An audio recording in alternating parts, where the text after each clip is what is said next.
Já a seguir não perca o segundo trabalho de Hércules, um podcast onde calha para matar saudades da infância. Sérgio e Duarte.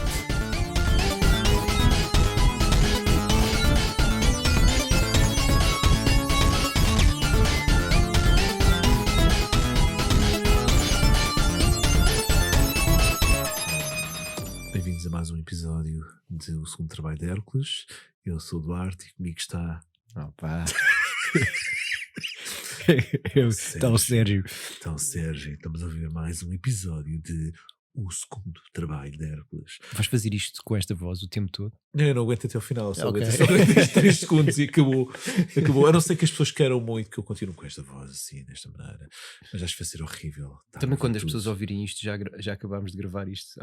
Exatamente. Já gravámos isto há não sei quantos dias. E hoje é sobre o quê? E hoje é sobre o quê? O que é sobre? O tema de hoje é um tema que acho que é super querido para nós os dois, que é as tartarugas ninja. É engraçado perceber como é que surge o fascínio das tartarugas ninja, porque há várias variantes das tartarugas ninja, como é que elas começam. Se calhar há pessoas que viram primeiro a animação, há pessoas que se calhar leram os cómics, outras leram. Nós foi completamente diferente o início das Turtles. Nós vamos estar sempre a falar de Turtles, tartarugas ninja, porque... Eu acho que a nossa história tem um bocadinho, vai ser comum a muitas pessoas em Portugal. Sim. Porque é no da nossa fundo, geração. Exato. incidir sobre o filme Sim. de 1990, não é?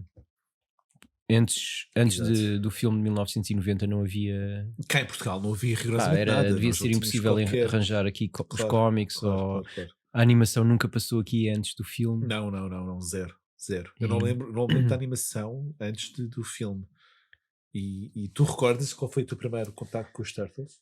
Nós vamos estar sempre a referenciar Tartarugas Turtles, porque temos que falar que nós, desde que o universo das Tartarugas Ninja surgiram, nós temos as várias ilustrações de...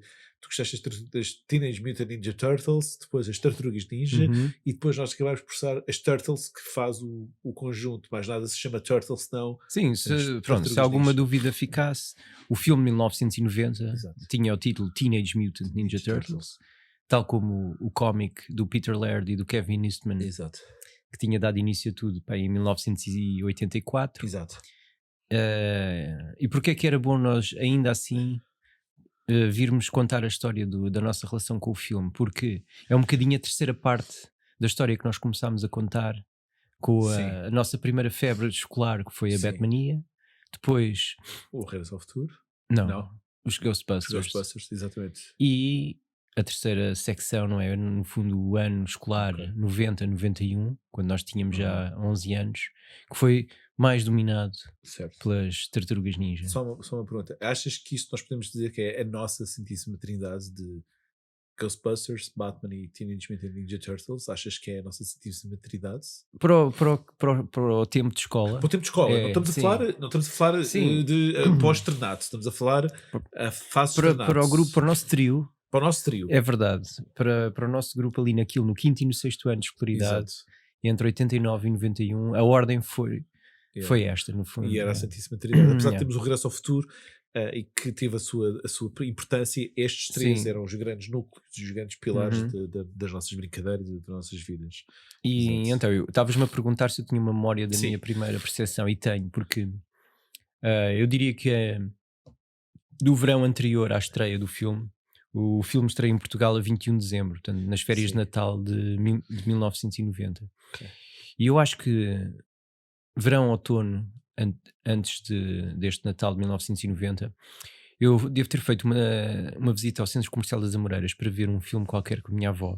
E lembro-me que à saída, a descer as escadas rolantes, a afastar-nos das salas de cinema, e os meus olhos ficaram presos num cartaz que não dizia mais nada a não ser qualquer coisa como brevemente ou em breve nas salas, e que não tinha título de filme, não tinha nada, tinha apenas 4 criaturas difíceis de entrever a levantarem a tampa de esgoto e por cima delas o skyline de Nova York com os arranha-céus. E eu lembro-me claramente ter ficado mesmo com os olhos postos a descer as escadas rolantes e os meus olhos não descolaram do cartaz. E tu lembras o que é que tu achavas que era? Podia ser um filme de terror, um filme de aventura? O que é que achavas que era? Se tinhas essa noção? De facto, aquilo me lançava um bocadinho a expectativa de um filme um bocadinho creepy, um bocadinho arrepiante. Exato, porque é um esgoto e nós até à data, para nós os esgotos era algo associado a alguma coisa do terror, não é? Nós tínhamos sempre aquelas figuras que tínhamos os mitos urbanos, dos jacarés, dos goths, isso tudo, é verdade. Os Boglin, havia como os anos 80 tinham estado cheios de filmes com criaturas que saíam das sanitas ou dos goths. Exatamente. E eu lembro-me que quando no Natal de 1990 nós já começámos a ter muito material de marketing aí na cidade, os cartazes das Tartarugas Ninja. Eu lembro-me de ter tido uma conversa com o Tiago na escola a dizer, eu sei o que isto é, eu tenho ideia, já sei, isto agora já faz sentido, um cartaz que eu vi nas Amoreiras. Cartaz que depois passou a conviver imenso com a minha sala, porque o meu pai ofereceu-me o vinil com a banda sonora das Tartarugas Ninja. E acreditas que essa banda sonora ainda é uma coisa que segue. Não a banda sonora, se me disseres por exemplo, nós com o do Batman sabemos um bocado quem cantava quem, o que é que fazia, como dos Caça-Fantasmas. Mas eu das Tartarugas Ninja, a única coisa que eu tenho é mesmo aquele intro do ainda continua de vez em quando. É quase como hinos como o MacGyver e o Knight Rider, que a pessoa tem aquela. E eu com os Turtles é exatamente isso, automaticamente surge essa música. Sabes que eu até nem sei se essa música estaria no vinil, porque o vinil com o soundtrack o que tinha eram as canções que as bandas como Partners in Crime, o MC Hammer, o White Tech 3, etc. Aquela banda sonora era muito no estilo de New Jack Swing, que é aquele estilo de muito urbano, hip hop que a Janet Jackson inaugura com o álbum Control e que dominou as bandas sonoras todas da altura, os Ghostbusters 2, as Tartarugas Ninja, era muito aquele estilo daquele hip hop mais dançável, menos agressivo. Porra. Eu lembro da banda sonora, eu lembro da banda sonora, mas lembro muito mais dos meus lanches em tua casa e de ver o vinil aberto em cima dos giradiscos, não é? Na verdade, aquelas aparelhagens que eram um móvel de vidro e isso tudo, mais do que propriamente a música. A única música que eu, de facto, lembro muito associada às Turtles é essa intro, não é? Ou depois do segundo filme do Vanilla Ice, não é? Do Go Ninja, Go Ninja, Go! Go Ninja, Go Ninja, Go! Go! E eu tipo, yeah! E de repente essa tornou-se o hino. Porque é a única que me vem mesmo à memória agora do MC Hammer ou de outras bandas. E no teu caso, quando é que foi a primeira sensação de que estavas a perceber o que era as Tartarugas Ninja? Eu acho que é um bocado da mesma maneira como foi com o Batman. Tu tens o acesso ao filme, tu já tinhas a banda sonora, e eu depois mais tarde fui ver o filme ao cinema e já ia com aquela da história um bocado tu já tinhas deitado todos os spoilers para fora. Estou sempre a estragar não, mas não estraga nada. Isto é aquela multidimensão que existe de ver a história, mas de saber tipo, ok, esta é aquela parte que acontece isto, é isto que o Sérgio viu e que falou disto, não é? Tu via várias partes, relatavas várias cenas do filme, a cena do Reptile, um cheiro de porrada lá dos Foot Clans e por em diante.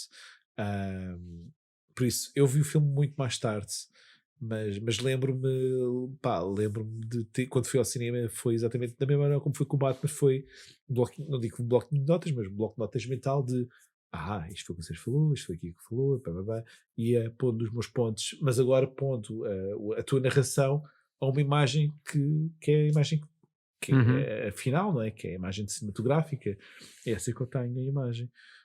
Então, antes de tornarmos isto muito sobre nós, temos de falar um bocadinho sobre o universo. Vamos só passar assim muito rapidamente sim. O que acontece isto é a história no fundo de dois amigos, porque dois totós, o Peter Laird e o Kevin Eastman eram apenas dois miúdos que queriam muito entrar no mundo dos cómics. O Peter Laird já tinha o pé mais dentro do que o Kevin Eastman, mas que se dão muito bem. Logo que se encontram pela primeira vez, quando o Kevin Eastman é em Northampton, isto no Northampton, mas nos Estados Unidos. Em Dover, no estado de Northampton, o Kevin Eastman encontra um cómic publicado por um grupo de artistas da zona, onde o Peter Laird estava incluído. Ele dirige-se às instalações onde esse cómic era produzido, e começam os dois a trabalhar.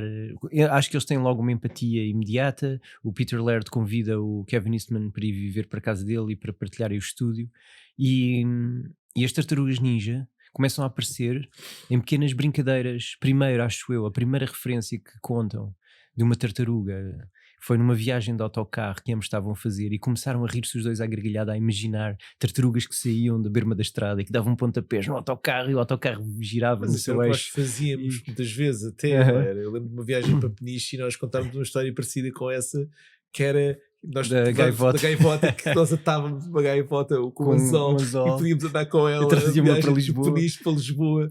Pá, será que o Peter Laird e o Kevin Eastman são... E quantos dos nossos trabalhos não foram retirados das nossas brincadeiras ridículas e parvas, exatamente. Depois, acho que é durante uma noite em que eles estão em casa, no estúdio, em casa do Peter Laird, um deles desenha uma tartaruga com uns nunchakus nos punhos e uma máscara, e imediatamente o outro quer responder e faz também o desenho de uma tartaruga já muito, muito parecido. Acho que o Kevin Eastman já responde com um estilo já muito semelhante ao que depois nós vamos ter aos cómics, e eles a dada altura decidem, vamos dar carne a isto, vamos fazer E em 84 eles produzem um cómic que é muito importante para a história da BD independente na América, porque ele é quase o cómic pai do movimento o chamado Black and White Independent Comic Boom. Estamos a falar de uma altura em que era bastante mais fácil imprimir cómics a preto e branco. Os autores já estavam menos nas mãos das grandes editoras, exatamente. E autores como o Dave Sim, como os irmãos Hernandez, como o Stan Sakai, que faz o Usagi Yojimbo, começam ali naquele meados dos anos 80 o tal boom dos cómics a preto e branco. Exato. O Peter Laird e o Kevin Eastman eram muito fãs do Frank Miller e do Daredevil, e começam a fazer uma história com pequenos elementos de paródia ao Daredevil, não é? Exato. As tartarugas têm um clã de ninjas que é o The Foot. Exato. Porque o Daredevil tinha o The Hand. Exatamente. O Daredevil teve um mestre que era o Stick, e as tartarugas têm um mestre que é o Splinter. E o cómic está cheio de pequenas homenagenzinhas ao Frank Miller e às coisas que o Frank Miller está a fazer no Ronin e no Daredevil. Em 84 o cómic sai para as lojas com bastante sucesso.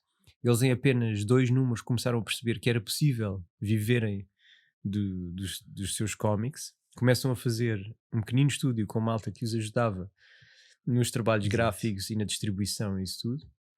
E é aqui, nestes 2 primeiros anos de vida, que entra o quinto elemento. Na realidade é o terceiro, mas como se costuma dizer que os Beatles tiveram um quinto membro, as Tartarugas Ninja e o Peter Laird e o Kevin Eastman também tiveram um terceiro elemento que foi determinante para o sucesso da propriedade. É que um jovem agente, Mark Friedman, que não tinha propriedades nenhumas em mãos, estava a começar a carreira, estava desesperado para ter licenças, para começar a vender a produtores de brinquedos, a produtores de filmes, o que quer que seja, e convenceu o Peter Laird e o Kevin Eastman a darem uma chance. E levou pela América fora a licença das Tartarugas Ninja, e em 86 consegue um contrato com a Playmates, uma empresa de brinquedos que concorda começar a produzir action figures baseadas nas aventuras das Tartarugas Ninja. E depois, como esta história repete-se em tudo, não é? Nós já falamos nisto para tudo, como o He-Man e os Thundercats. Os anos 80 estão cheios desta coisa, que é, então como é que nós convencemos os miúdos a comprarem estes bonecos? Fazemos uma animação.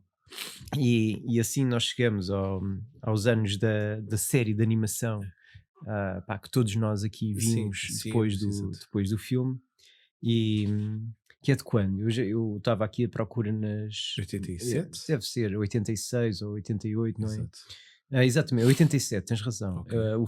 O Fred Wolf então pega na série de animação, fazem aqueles primeiros 6 episódios que nós encontramos sempre que vemos o genérico. Sim. E que também foi a fase mais cuidadosa da exato. animação. E finalmente, em 1990, o Mark Friedman consegue, no fundo, a produtora dos filmes do Bruce Lee, não é? Uma produtora de Hong Kong, a Golden Harvest, que tinha muitos dos melhores tipos das artes marciais, exatamente. e consegue também os estúdios do Jim Henson para fazer a animatrónica e os fatos que deram a origem à versão cinematográfica de 1990, e que foi então aí que nós entramos finalmente. Ou seja, nós começámos a ter acesso às Turtles ao contrário. Nós temos o filme, depois fomos para a animação, e depois acabámos por entrar nos cómics muito mais tarde, até nos cómics andando para trás, não é? Porque nós começámos a ler os cómics e as versões da animação, e depois aos poucos e poucos fomos caminhando para aquilo. E não esqueças os brinquedos. Os brinquedos, claro. Que também foram muito importantes para nós. Foram muito importantes. Estávamos naquela fase também de deixar de ter o brinquedo sério para ter um brinquedo mais bizarro, não é? E as Turtles tinham esse lado muito bizarro. Sim. Eu acho que nós guardamos carinho de muitas das memórias ligadas às Tartarugas Ninja, mas temos que admitir que aquelas primeiras séries da Playmates é fantástico. eram geniais. Aqueles mutantes todos bizarros. Sim. Eu na verdade, tu tinhas maior coleção, neste caso era a grande mudança das coleções dá-se nas Turtles, que eu era o que tinha a maior coleção de Masters, of the Universe, depois de G.I. Joe, mas Turtles não tinha muito, e tu foste a pessoa que teve mais. Eu comecei com as Turtles, queria umas, mas ofereceram aquelas que eram de corda, que tinham os movimentos, que não eram nada especial, porque depois tu não conseguis fazer batalhas nem nada do género. E as figuras mais bizarras eu acabei por ter muito poucas. Tive o Bebop e o Rocksteady e pouco mais, acho eu. Mas tiveste uma que foi... Tive uma que foi muito marcante. Sim, porque essa foi engraçada, porque essa foi muito marcante. Já vos conto a história porque... por causa de uma viagem. Por causa de uma viagem do meu pai vai aos Estados Unidos, e eu peço ao meu pai diz: o que é que és que eu trago dos Estados Unidos? Eu disse: traz-me Tartarugas Ninja. E eu estava à espera que ele trouxesse as 4 principais no seu formato principal. Só que aquilo, a dada altura, eles começam ok, já temos as 4 feitas, o que é que a gente pode incluir? Vamos agora incluir a versão Wrestlers ou filmes de terror, e eu apanho uma versão em que tens várias versões, tipo tinhas o Ref espacial, tinhas o Mikey surfista, não é? E por aí diante. E o meu pai oferece-me o Samurai Leo. Eu lembro de olhar para aquilo, tipo, o papai trouxe aqui de viagem, eu olho para aquilo e que é isto, pá, é isto que eu queria. Ninguém queria as versões. Ninguém queria. Até o dia que eu chego à escola com aquilo, que na verdade foi o próprio dia, e mostro-te. E eu espero que o Sérgio te dissesse: que coisa horrível. Não, foi tipo: uau, que fantástico. Eu, a sério, e tu ficaste fascinado com aquela Turtle que eu... Então deixa-me dizer que para quem está menos familiarizado com a maneira como estes bonecos para os rapazes normalmente funcionam, é que primeiro vendem-se as figuras canónicas, não é? Seja os caça-fantasmas, seja as Tartarugas Ninja, tal como elas aparecem na animação ou na banda desenhada, mas depois tem que se arranjar truques para continuar a vender os mesmos personagens aos mesmos miúdos. Exato. E então começam-se a fazer Tartarugas Ninja, jogadores de basquete, viajantes espaciais, samurais do Japão feudal, e normalmente a malta já não é, pá, isto era uma desilusão quando os pais nos ofereciam estas versões e não nos ofereciam a versão canónica. Mas aquele Leonardo Samurai tinha um encanto especial. Eu acho que o facto de ter vindo pós-viagem e tudo ainda tornou mais. Sobretudo, eu acho que o meu pai foi na Páscoa e eu de regresso, ou seja, o meu pai chega dos Estados Unidos esse dia, eu lembro perfeitamente ele chegar de manhã e abrir a mala, eu tirar as coisas da mala para saber o que era, e o meu pai ofereceu-me os calções de praia das Turtles branco, que eu esqueci, com uma t-shirt branca. Eu nesse mesmo dia fui com tudo vestido e apanhei um frio do caraças para mostrar-vos tudo o que eu tinha recebido das Turtles, os calções de praia, uma t-shirt e as minifiguras das Turtles. Yeah. Eu só me lembro de um Tiago super invejoso, de toda a gente estar a prestar atenção aos produtos que tu tinhas trazido da viagem. Dos Estados Unidos, exatamente, diretamente dos Estados Unidos. E lá, vocês não querem saber de mim agora. Agora só querem saber das Turtles. Eu nunca te gostou para ir disso. Tu agora gostas mais do quê? Dos Caça-Fantasmas ou das Turtles? Essa nunca houve. Essa nunca houve. Graças às férias que separaram. As férias do ano que separaram o quinto do sexto ano. Por causa uma coisa engraçada até foi por causa disto, eu vi o filme recentemente e eu vi ali, ali coisas que eu achei hilariantes do filme. O filme, primeiro, é um filme que aguenta muito bem. Acho que qualquer pessoa que tiver a ouvir isto, se tiver a oportunidade de ver as Turtles, que veja, porque o filme aguenta muito bem. Está muito bem feito. Acho que os prostéticos estão super bem executados. E é uma adaptação muito bem feita dos cómics. Completamente. É talvez um bocadinho menos science fiction do que o cómic, depois, à medida que avança, vai crescendo a ser. Exato. Mas com os devidos cortes que é necessário fazer para uma história caber no tempo de um filme, está muito, muito bem adaptado. Não, está ótimo. Eu digo-te já porquê. Até digo-te já porquê. Há várias coisas do filme que achei ótimos. Primeiro, o Foot Clan está ótimo, está bem desenhado. E outra coisa que eu achei importante foi, eu na altura não tinha uma ideia do que é que seria o Shredder, não é?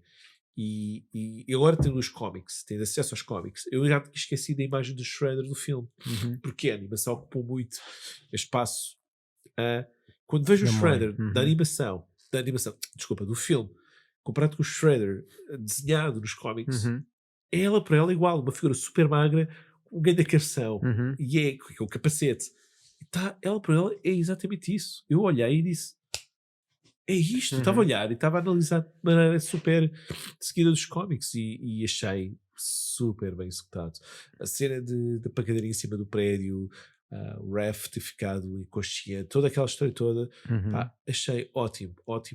Eu fiquei fascinadíssimo com a história toda urbana, como é que eles adquiriam como é que eram os Foot Clan, eram os miúdos do bairro, estava muito chique. Sim, o filme começa com uma série de assaltos misteriosos que estão a acontecer. O jornal a dizer que há imensas pessoas a ser assaltadas, carteiristas, por em diante. E o rumor de que o método de assalto era muito semelhante ao que tinha acontecido no Japão, à volta de um misterioso clã de ninjas. E depois temos uma repórter, Nosy Reporter, sim. A April O'Neil, que está super interessada em investigar os crimes. Apesar da pressão da polícia de Nova Iorque para que não se fizesse muito caso sobre o assunto. Depois a história da vinda do Japão do rato do mestre, que era como? Era o Hamato Yoshi. O rato que aprendeu artes marciais a observar o seu mestre. Acho que esse é um detalhe que é diferente, não é, na BD, porque o próprio Hamato Yoshi sofre a mutação. É o que estava na animação também. Na banda desenhada, o Hamato Yoshi foge com a amada das garras do Shredder. Exatamente. E ela acaba por morrer, a ser assassinada pelo clã. E ele sobrevive nas ruas de Nova Iorque. Sim, ele é exilado do Japão para ir viver para Nova Iorque e acaba. E ele vive nos esgotos e nas ruas. E entra misteriosamente em contacto com um mutagénio, um visco verde, que entra em contacto com o rato ou com o mestre ninjutsu e com as tartarugas. Mas essa cena do filme é genial, eu adoro essa cena do filme. Não essa parte, porque essa parte não está das tartarugas, e depois à altura que elas, depois ele percebe que elas têm reflexos mais rápidos e elas começam a andar muito mais rápido e começam a falar tão maior. E a primeira frase é pizza! E eu, que fixe, pá! O filme é genial, pá. Eu adorei ver o filme, senti-me outra vez miúdo e eu acho que tudo que Kenji Manson, agora estão falando um bocado de das Turtles, tudo que Kenji Manson transporta-nos sempre para uma fase infantil, mas aquela com as artes marciais, os bons prostéticos, porque temos que pensar que os artistas ali no meio fazer aquelas manobras todas, era muito complicado e eu adorei o filme, pá, o filme está ótimo. Há até documentários que contam episódios deles precisarem de oxigênio. Sim. Porque fechados nos fatos, com as máscaras, com o peso das carapaças e dos transistores e daquilo tudo, eles chegavam depois de uma cena a precisar de garrafa de oxigênio para repor o estado. Sim. Yeah. Pá, há cenas do filme que eu achei piada, depois comecei-me a rir, porque o filme acontece que tudo começa até com a Pearl a ser assaltada, não é? E ele o Ref deixar o Sai, não é? Que depois aparece aquela história que nós estávamos a recriar, não é? Que eles vão procurar o catchphrase, não é? E ele diz aí Tubular, não é? E o gajo Bossa Nova, e o gajo Bossa Nova, Chevy Nova. E depois, awesome, não é? Oh, Cowabunga. Tubular, yeah! Para os caracterizar logo como adolescentes dos anos 90, exatamente. No fundo, anos 80, 90. Yeah, a altura que... Essa parte, sabes que há uma parte que eu senti muito isso, que é quando eles estão a falar com o Splinter e o Mikey vai pedir uma pizza e ele, the anchovy, no anchovy, não é? Sim, que ele não te atrevas a pôr anchovas nesta pizza. Exato. E eles estão a falar com o Splinter e há uma história mesmo desse lado que eles vamos tentar meditar e depois eles começam a dançar e eles dizem, isto é a nova moda que os adolescentes têm para relaxar, não é? E depois vão buscar a pizza lá ao ajudante, que é o ajudante, não, o tipo vai lá entregar a pizza e é 6 and a half. Nós na altura não sabíamos isso, mas a voz do Donatello, não é? O Corey Feldman. Pois era. O Corey Feldman, que esteve connosco em dezenas de filmes durante da nossa infância, o mais importante. Agora, se esteve connosco, eu fiquei tipo, esteve connosco, mas calma, eu não sei quem é que é. Ok, sim. O Corey Feldman, o mais importante de todos, foi os Goonies, claro, o Mouth. Mas também o Sexta-feira 13, quase parte 4, ele foi o miúdo que conseguiu eliminar o Jason. E mais o Stand By Me. Sim. Aquele filme com o River Phoenix, baseado num conto do Stephen King. O Corey Feldman esteve lá. Esteve a todo lado da nossa infância e adolescência. Os dois Coreys, não é? Que ele também fez uma data de filmes com o Corey Haim. Exatamente. Mas o filme eu acho que este filme das Turtles está muito giro. Mas havia detalhes que eu achei piada, que é a primeira vez que eu vi um Nhecos, fui lá. Não é? Que aquela que eu estava a contar no outro dia estava-me a rir. Eu quando vi essa parte disso, eu tenho que falar isto ao Sérgio, porque isto é genial, não é? Quando o Foot Clan, depois da Pearl andar a fazer ameaças e a investigação, isso tudo. É a noite do rapto, não é? É a noite em que eles tentam raptá-la. Tentam raptar a Pearl, exato. Que é no metro. E então ela está sozinha no metropolitano. Eu tenho aqui uma cena para ti. Ele estando-lhe a mão assim fechada e quando abre a mão não está lá nada e dá-lhe uma lambada e eu fiquei tipo, what? Tipo, estás a olhar e olha ela, nhecos. E eu fiquei tipo, como? É o ninjutsu do bife. Mas é super agressivo. É como eu agora chegasse ao PT e dizer, Sérgio, as chaves são da tua casa, e tu olhasse e eu esqueceste as chaves de Sérgio, está aqui, não é?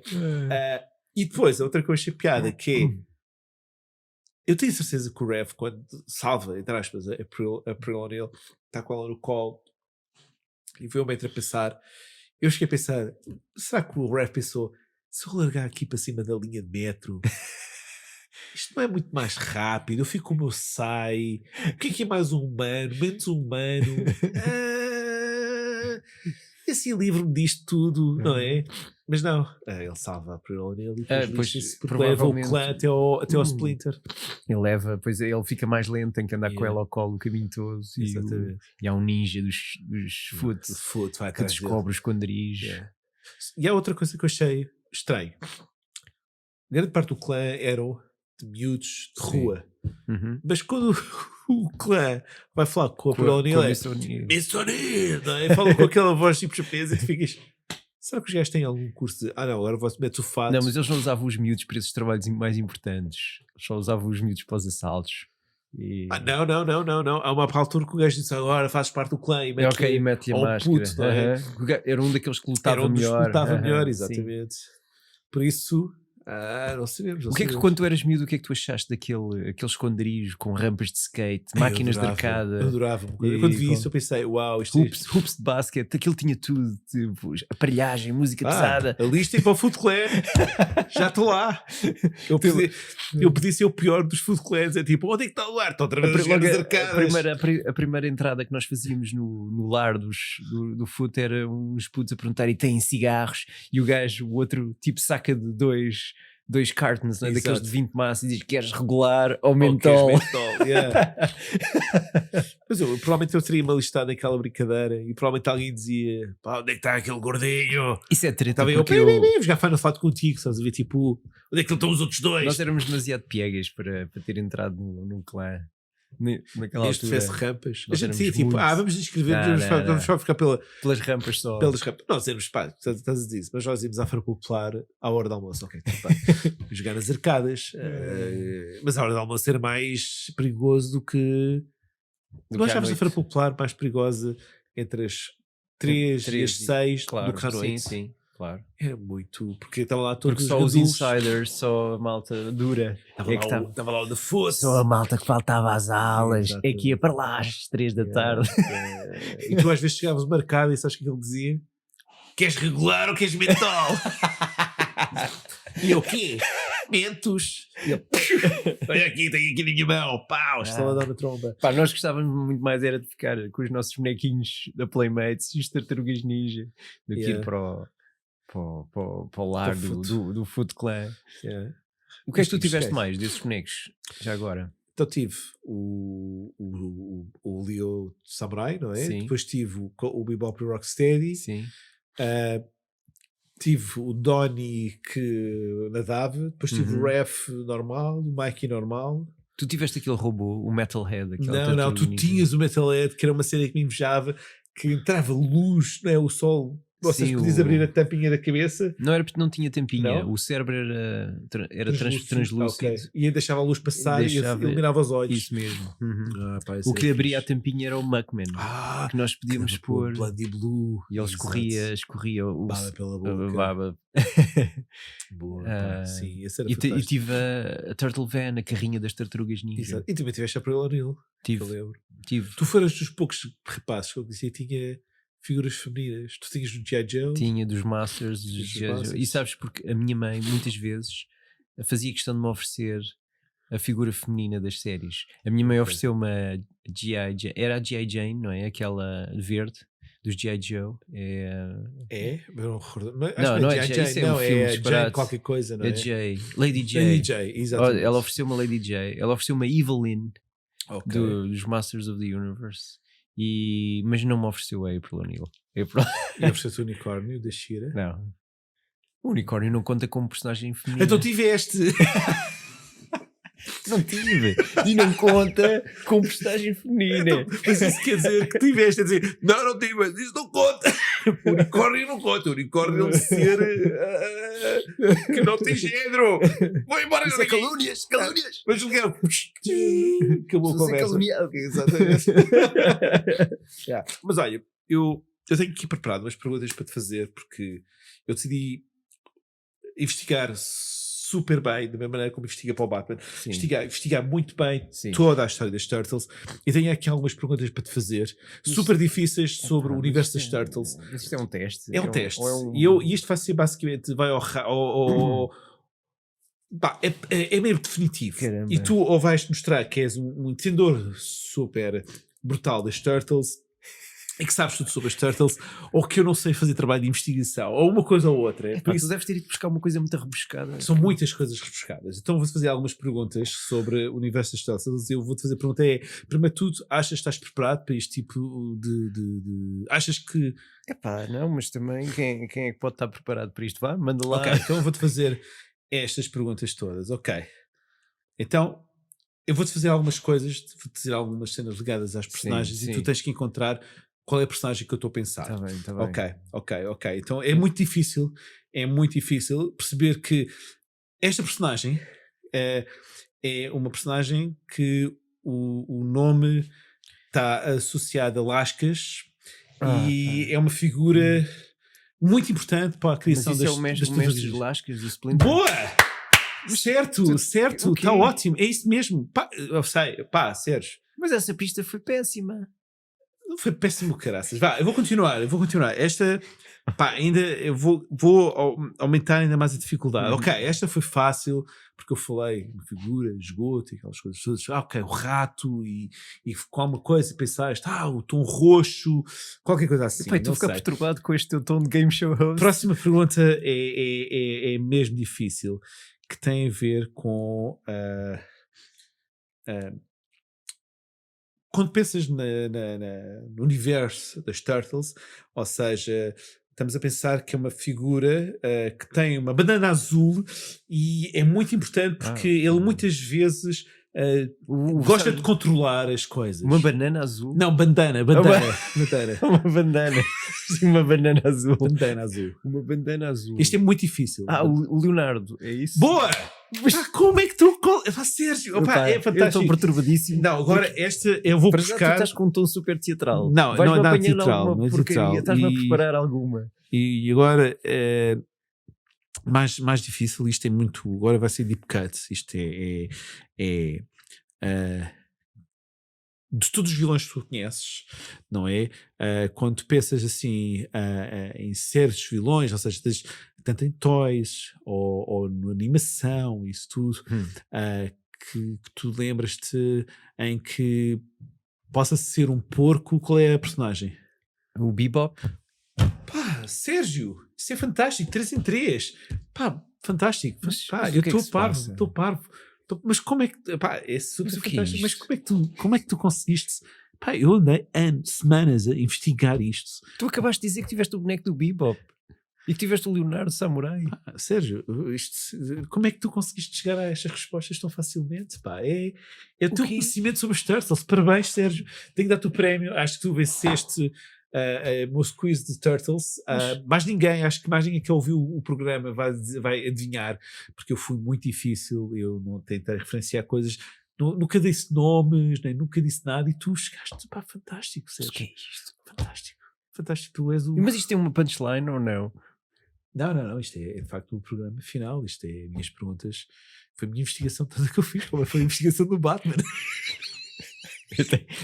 Tive que fazer um pedido de desculpa público ao auditório.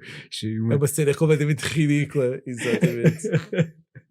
Porque a ideia era fazer uma cena muito mais ridícula, para tentar ver se tu conseguias encontrar temas coisas, mas eu queria mais ridículo, que era dar-te as respostas quase de qual é que seria a figura das lascas que tu considerarias como o professor tu com isto consegues sempre abananar uma pessoa que a pessoa...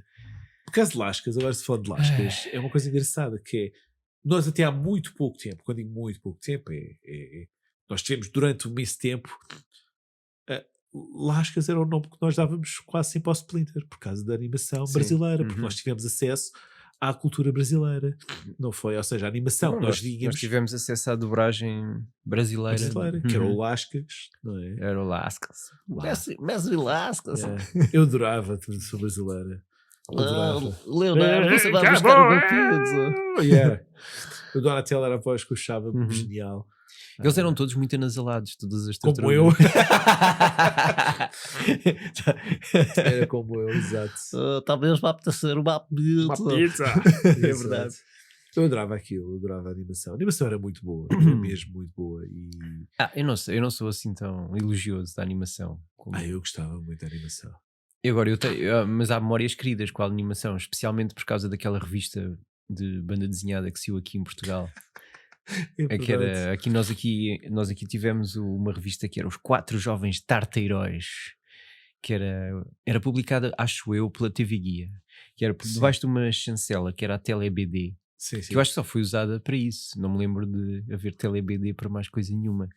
E aquilo começou a sair em 1991. Eram umas revistas assim num formato A4 que reproduziam os cómics da Archie, que eram todos baseados na série de animação, e até durante muito tempo até eram mesmo adaptações a banda desenhada Mas bom, a dada altura eles abrem um concurso aos leitores, que tu entregavas umas pranchas de banda desenhada na tentativa de ganhar cassetes de VHS com episódios da série de animação.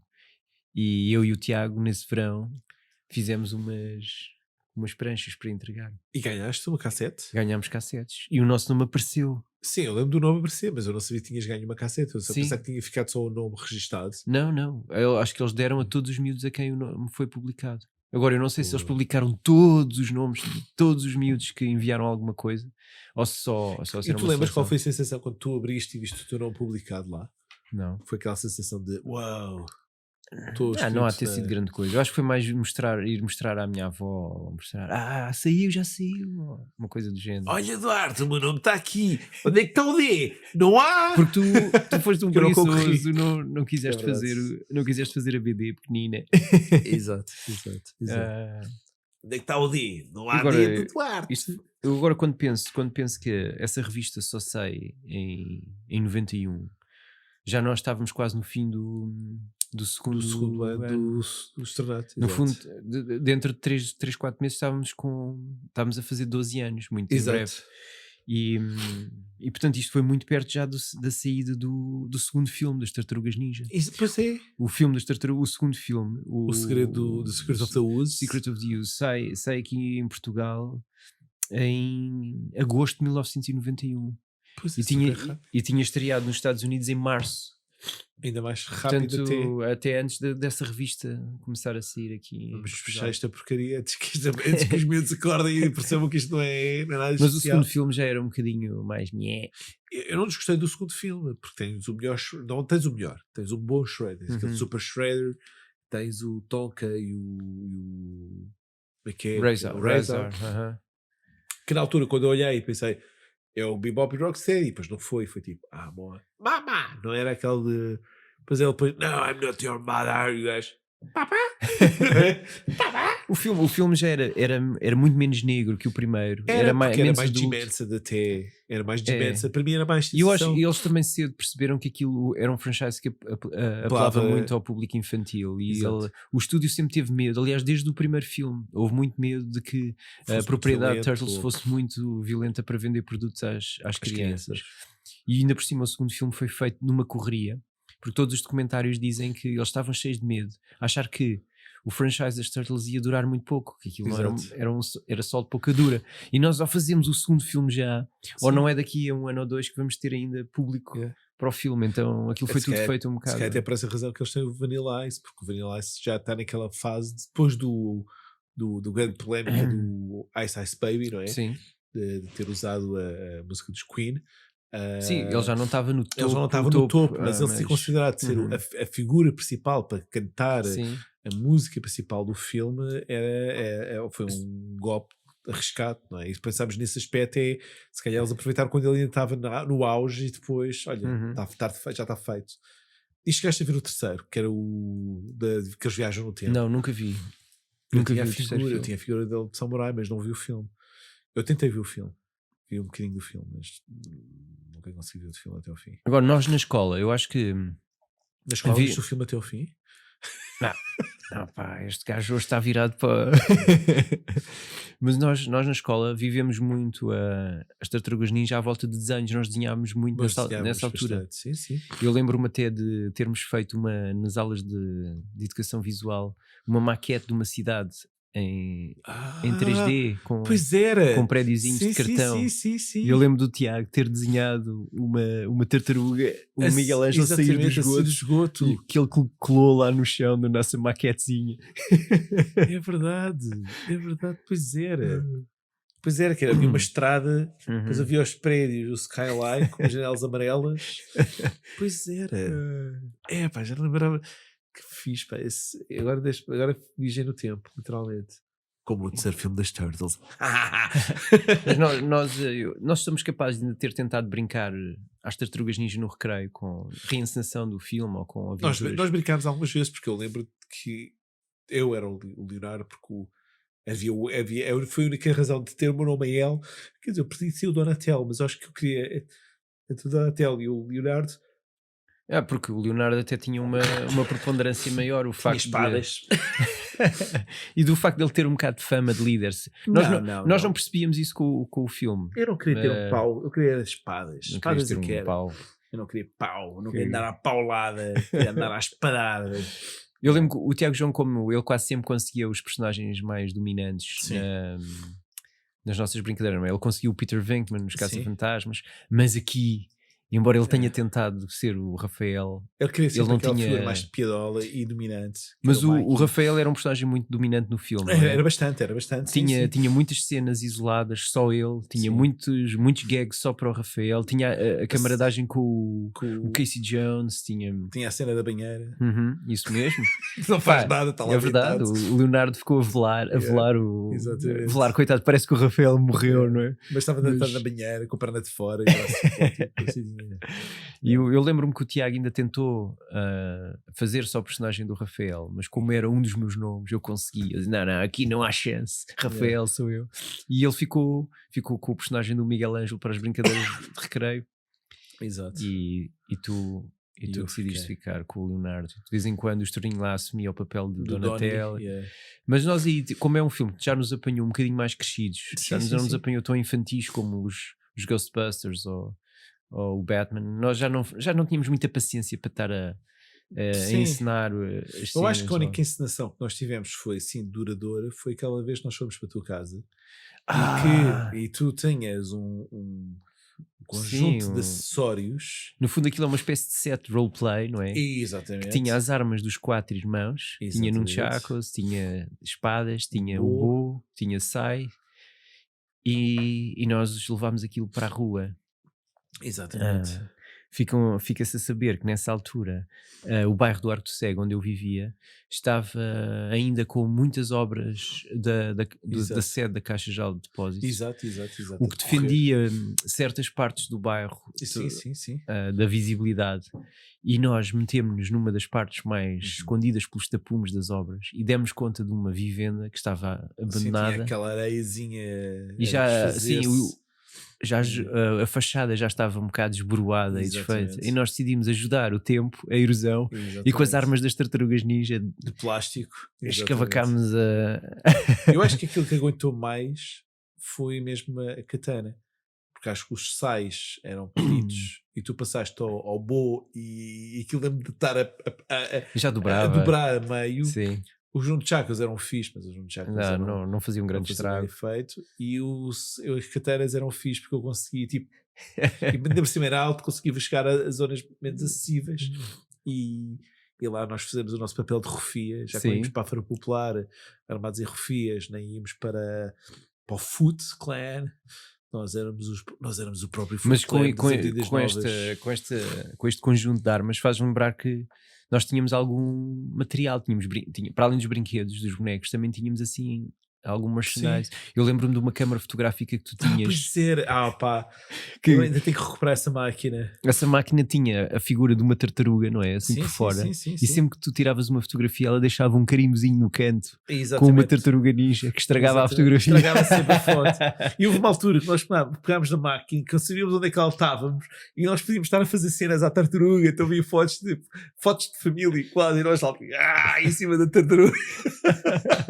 Tem que encontrar essas fotos, isso era genial. Nós também temos fotos de um aniversário meu, em que há um bolo de aniversário que a minha mãe pacientemente recortou um acetate e pintou uma tartaruga ninja e fixou o acetate ao bolo e tal. Essas fotografias também nos mostram como grandes fãs das tartarugas nessa altura. E há uma prenda que eu recebo no aniversário, nesse aniversário acho que que é um jogo de tabuleiro. Pois foi. Que depois tu, reoferecer. Quase 30 anos depois, tu consegues reencontrar esse jogo de tabuleiro e dás-me como prenda. Exato. E esse jogo de tabuleiro deu uma situação muito caricata em minha casa. Um jogo que acabou à batatada. A batatada com eu e a Catarina, a batatada sobre quem é que tinha e eu lá feito batata. Onde é que eu fui parar? Eu estou. Não, mas estamos a dizer, mas era tudo amigável. Essa foi a famosa festa. Isto agora a minha mãe vai-me porque a minha mãe ouviu o programa, e da minha mãe dizer: tu vais à festa do Sérgio, mas nada de andar a lambazar nos bolos e nas comidas. E lembro que a mãe oferecer pães de leite. Duarte, come. Eu tipo, não. E mostrou-me, eu não, estou bem, eu já comi em casa. Eu lembro que não comi quase nada. Eu devo ter comido a fatia mais pequena de bolo. Tu eras a criança mais polite numa festa de anos Até para te sentares, tu não te sentavas até alguém dizer Duarte, senta-te aqui, ou era protocolar. Tu não tiravas um bombom, não tiravas uma sandes do sítio. Isto quer dizer que agora sou uma besta. Tipo, onde é que estão os bolos? Não é? Agora é tipo selvagens. Estou a chegar à festa de anos. Onde é que estão os bolos? Onde é que estão os bolos? Mas para acabar isto em beleza, e porque já estamos quase a exceder do tempo, Sérgio, lembras aquele bolo de anos? Parabéns! Não há bolo de anos para ninguém. Imagina que eu tinha um bolo de anos, a tua mãe aqui. Eu guardei este tempo todo, está aqui, aquilo tudo preto, tudo cheio de bolor, e tipo, dá uma dentadinha. Vamos lá acabar isto. Ainda por cima não me deixaste falar dos relógios de pulso com tu tiveste? Ninja. Tiveste relógio de pulso? Tive um, tinha uma. Eu não sei o que é que abria, se era a cabeça da tartaruga que levantava. Não era, porque agora pensava, tipo, tinhas um com ponteiros, pois era a cabeça que abria e depois era um relógio digital que dava-te as horas. Pois era. Mas isso era genial. Já é tarde demais. Temos tempo só para falar desse dá descanso ao Hércules. Vamos lá, dá descanso ao Hércules. Não se esqueçam de nos seguir nas plataformas de podcast. E deixem mensagens na nossa página do Instagram, @o segundo trabalho de Hércules. O que é que vocês participem, provoquem, falem, partilhem, metam a roda a girar do segundo trabalho de Hércules, porque isto é uma pequena família de totós e de pessoas que adoram memórias e que gostávamos de ouvir as vossas memórias até para, quem sabe mais tarde, até partilharmos as mesmas memórias e falarmos aqui todos sobre isso. Nós vamos repetir estes temas todos, estas histórias ao longo das aventuras deste podcast, por isso aproveitem, contem-nos o que se lembram. O que se lembram. E assim, agora podemos dar descanso ao Hércules. Vamos dar descanso ao Hércules. Até ao próximo episódio. Eu vou acabar com o meu tom de voz agora, para começar. E que vamos dar descanso ao Hércules. Até uma próxima. Depois digam se gostaram desta voz.